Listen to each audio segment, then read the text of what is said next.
Hello and welcome to the Video Vortex. This week we're going to be looking at the classic trilogy of films, the Omen series from the 1970s and 80s.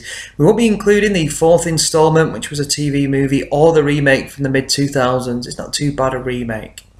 To really appreciate these movies, I think we have to understand some of the sociological context of the time. So America had just come out of the 1960s, where it was very much deemed that the kind of peace movement of a permissive society, or perceived permissive society, had very much failed due to things like the Vietnam War, race riots, the death of Martin Luther King, etc. And a lot of Americans were feeling quite disenchanted.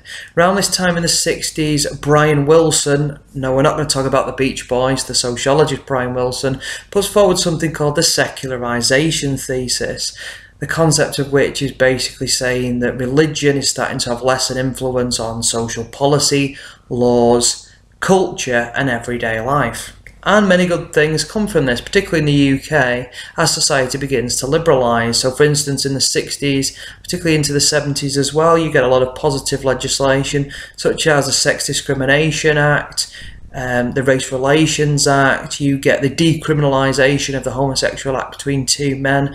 Society is very much liberalising, but a lot of people start to feel like society starts to break down the traditional family unit. A lot more people start turning back to religion, and I think you kind of see that influence, particularly of Catholicism in American cinema. So you get movies like Will Friedkin's The Exorcist, you get a lot of like spiritual movies that say a lot about religion, and this series in particular, The Omen, is a fantastic example. The first film was directed by Richard Donner in 1976. An interesting director. This was very much his big break. He'd actually been directing some TV shows. He did 4 or 5 episodes of the original Twilight Zone series. I think his direction's really good in this, and his attitude was very much to treat the film as if it was a potential, or maybe these are just coincidences, perhaps the boy isn't really the son of the devil. And that adds an extra edge to the film. Gregory Peck gives one of his strongest performances as Robert Thorne. He's got a slightly stilted 50s style of acting, but he's really interested in this role. It's interesting that Peck actually came out of retirement to star in this film. Many people actually felt that he would actually pull out of the movie because he'd actually lost his son just before pre-production had begun. A lot of people often talk about the Omen curse, and Gregory Peck was no exception. Perhaps the devil was at work, but I would argue that perhaps the devil was in the detail when it came to the 20th Century Fox publicity department. They made the most of some accidents that happened on the set. There was a certain plane that Gregory Peck was supposed to catch, and he pulled out at the last minute and it crashed, killing everybody on board. Also, the hotel that Richard Donner had been staying at was bombed by the IRA. There was reports of planes that the cast and crew had been flying on being struck by lightning. I believe it's true that special effects legend John Richardson was injured on the set of A Bridge Too Far not long after this movie, and his girlfriend or wife was decapitated not far from the set. So it's safe to say that this adds a bit of a spooky atmosphere to production of the film. One of the big bonuses of the first movie is an excellent roster of British classic character actors. You get David Warner, who starred in 3 films for the legend Sam Peckinpah in The Ballad of Cable Hogue, Cross of Iron, and also Straw Dogs. He's still appearing in things today. Wonderful actor. You also get an excellent performance by Patrick Troughton, that some of you might know as the second Doctor Who. He's the one that's famously impaled on the spike after warning Gregory Peck about the suspicions around his son. It's also an excellent term by the Australian actor Leo McKern, who shows up in a lot of films from this period. I think his most memorable role is actually in a film called The Day the Earth Caught Fire, which features a small appearance from Michael Caine. It's well worth checking out, a great British science fiction movie. And also he's fantastic as number 2 in The Prisoner. He turns up in 2 or 3 different episodes of that. He's truly terrific. That was a classic British TV show from the late 1960s, filmed in Portmeirion, which is in Wales. Billie Whitelaw gives an excellent performance as Mrs. Baylock, not to be confused with the former politician. And Mia Farrow does a decent job in the remake in her role, and of course you get a really scary Doberman on there. Not too sure about some of the soundtrack in the scene where that dog first appears, but apart from that you get an excellent soundtrack by the film legend Jerry Goldsmith. He actually was considering not turning up to the Oscars because he thought he wouldn't win. He'd been nominated quite a few times before, but this was actually his only Oscar win. He'd been nominated many times, and it's a really terrific score.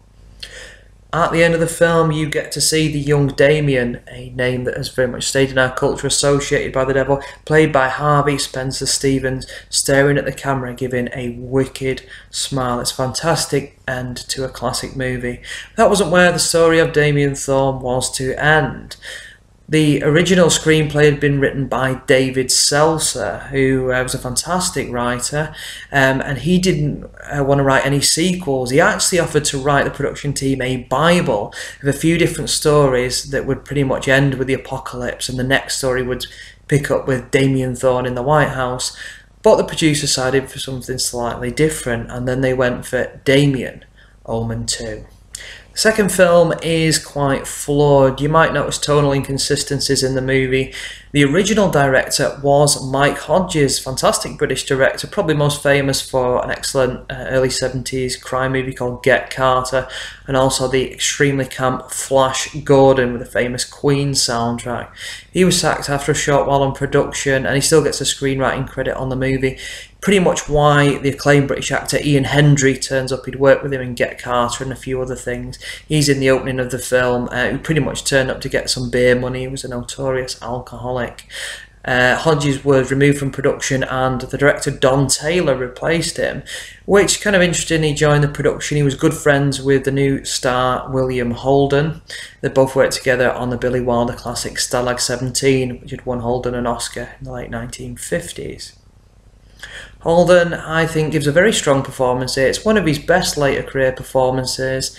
I think some of his standout ones are, of course, Sunset Boulevard. Wild Bunch is probably his best later career performance. He's also superb in a movie called Network by Sidney Lumet, as well worth checking out. Holden doesn't look too good in the movie. He had some sort of illness at the time. I'm not sure if it was to do with his liver or kidneys and stuff. He did a lot of travelling to kind of African type countries. He bought a massive ranch abroad after starring in The Bridge on the River Kwai, because he made an enormous amount of money from that movie. He got something like 10% of the profits and $1 million, and it raked in like millions and millions.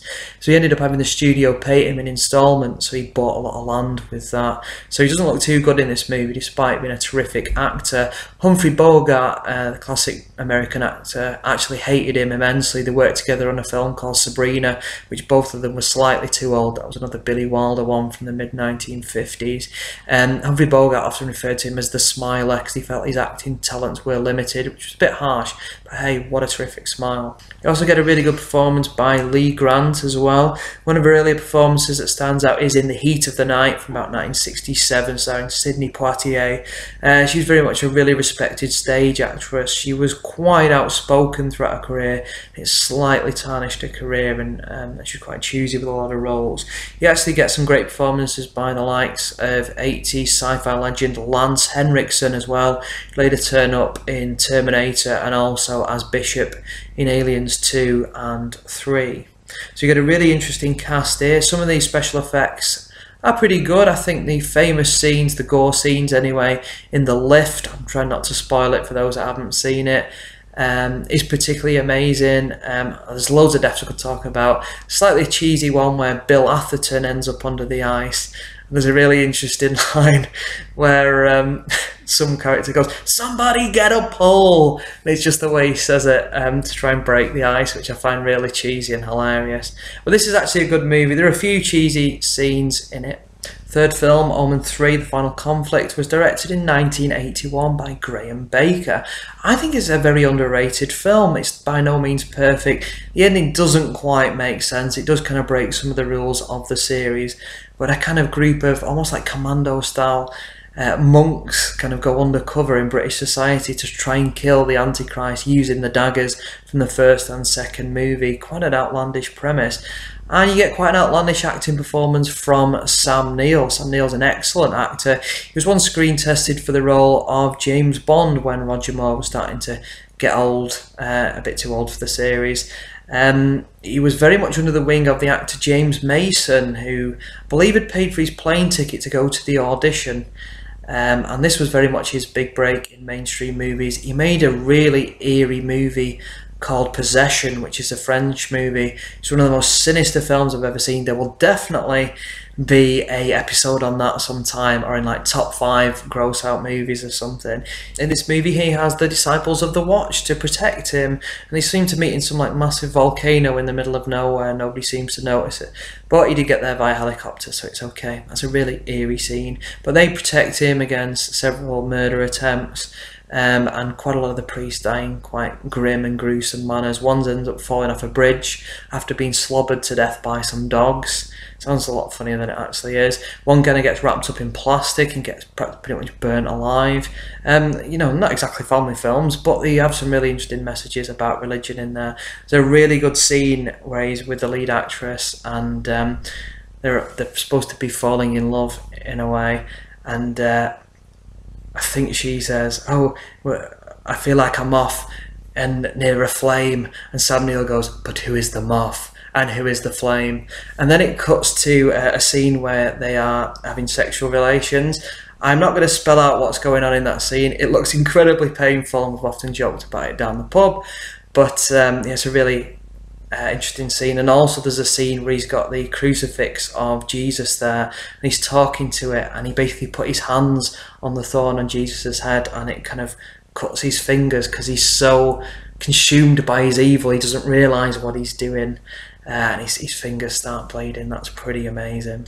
I'm not going to dwell too much on the remake. It's not too bad as remakes go. Some people slag off remakes. I would argue the best examining on a case-by-case basis. Let's be honest, most are pretty dreadful though. The things it does right is it gets an excellent roster of classic British character actors. So you get Pete Postlethwaite, I think David Thewlis turns up in there as well, and there's some other familiar faces. Michael Gambon turns up as well in the kind of Leo McKern role. So it's worth checking out, despite the fact the two leads are pretty dreadful. Julia Stiles, I don't think she's ever given a decent acting performance in her life. Sorry if you're watching, I just think you're dreadful. Kristen Stewart is much better at conveying emotion, and she's a very beautiful woman. Not to say that I'm biased. But the fourth movie, that's a TV movie. It's kind of a remake of the first one, really. It's just with the devil is kind of reincarnated in a girl instead. There's some interesting set pieces in it. If you get it in the Omen box set, it's well worth checking out. To go back to some theory we talked about at the beginning of the show, Wilson's secularisation thesis, many people have actually critiqued it and argued that the idea doesn't really gel with new religious movements such as the Branch Davidians, the Jonestown cult by the Reverend Jim Jones, the Branch Davidians, the People's Temple, etc. So cults and new religious movements are often ignored. Scientology is another example put forward by L. Ron Hubbard in the 1950s. And also as well, it underestimates the power of Christianity and other religions in social policy. So for instance, Catholicism has a big influence in South American social policy. If you're particularly interested in exploring religion, there's some excellent books. Anthony Giddens is always a good read. There's some people that wrote about religion in particular. Peter Berger, not to be confused with the former Liverpool footballer Patrick Berger. Steve Bruce, not to be confused with the football manager and former Manchester United player. There's an excellent book called Religion in the Contemporary World by Aldridge, which is a really good read. Thank you very much for watching this episode of the Video Vortex. It's been a pleasure. Good night.